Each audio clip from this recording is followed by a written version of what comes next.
పట్టులోనే ఉన్నారా? మీరు నంబర్కి ఒకసారి ఫోన్ చేయండి.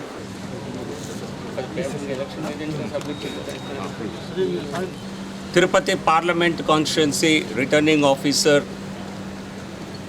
నెల్లూరు జిల్లా కలెక్టర్ అయినటువంటి చక్రధర్ బాబు గారిని కలిసి ఒక రిప్రజెంటేషన్ ఇవ్వటం జరిగింది, మెమరాండం.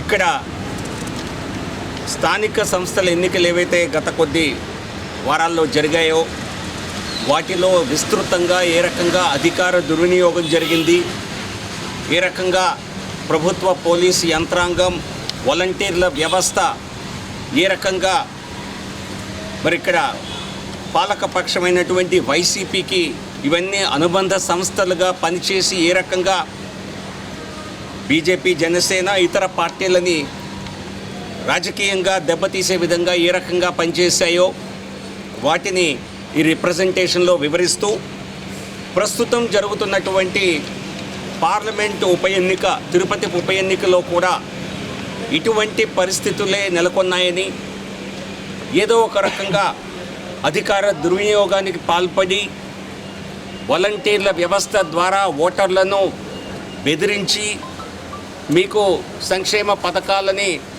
మేము ఇవ్వము, వాటిని రద్దు చేయటం జరుగుతుంది అని భయపెట్టడం, అలాగే బీజేపీ, జనసేన కార్యకర్తల్ని, అలాగే మా ఎవరినైతే మేము పోలింగ్ ఏజెంట్స్గా నియమించాలనుకుంటున్నామో వారి పట్ల ఆల్రెడీ వారిని బెదిరింపు ధోరణులకు గురి చేయటం, ఇటువంటి పోకడలు మళ్ళీ ఈ ఉప ఎన్నికల్లో కూడా కనిపిస్తున్న తరుణంలో ఈ ఎన్నికలు కేంద్ర ఎన్నికల సంఘం నేపథ్యంలో జరిగే ఎన్నికలు కనుక మేము గత ఎన్నికల్లో ఇక్కడ లోకల్ స్థానియ ఎన్నికల్లో ఎటువంటి పరిస్థితులు నెలకొందో వివరిస్తూ మేము రిటర్నింగ్ ఆఫీసర్ గారికి ఎలక్షన్ కమిషన్ ఆఫ్ ఇండియాకు పంపించవలసిందిగా కొన్ని డిమాండ్స్ని తెలియచేస్తూ, కొన్ని సూచనలని, అభ్యర్థనలను తెలియచేస్తూ ఈ లేఖ ఇవ్వటం జరిగింది.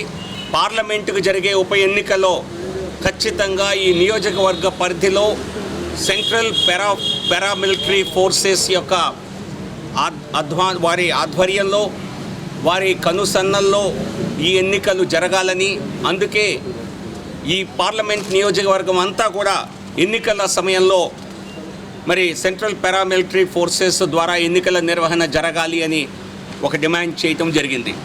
పోలింగ్ అఫీషియల్స్గా ప్రతి పోలింగ్ స్టేషన్ దాదాపుగా 2400 పోలింగ్ స్టేషన్స్ని ఇక్కడ ఈ పార్లమెంట్ నియోజకవర్గంలో వీటిలో ఎన్నిక నిర్వహించడం జరగబోతోంది.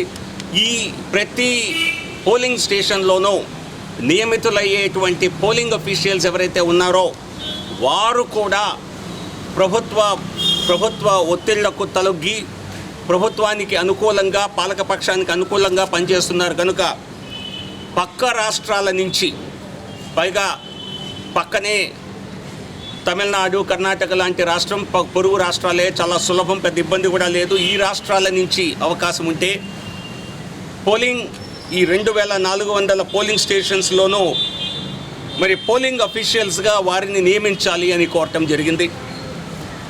అలాగే మూడవ ప్రధాన డిమాండ్, వాలంటీర్స్ పేరుతో మరి వైసీపీ కార్యకర్తల్లాగా పనిచేస్తూ ఇంటింటికి తిరిగి పార్టీ కార్యకర్తలతో పాటు కలిసి మరి ఓట్ల కోసం ప్రజల్ని మభ్యపెట్టడం, భయపెట్టడం, అన్ని రకాల మరి అవకతవకలకు పాల్పడుతున్నటువంటి వాలంటీర్స్ని వెంటనే విధుల నుంచి తప్పించాలి.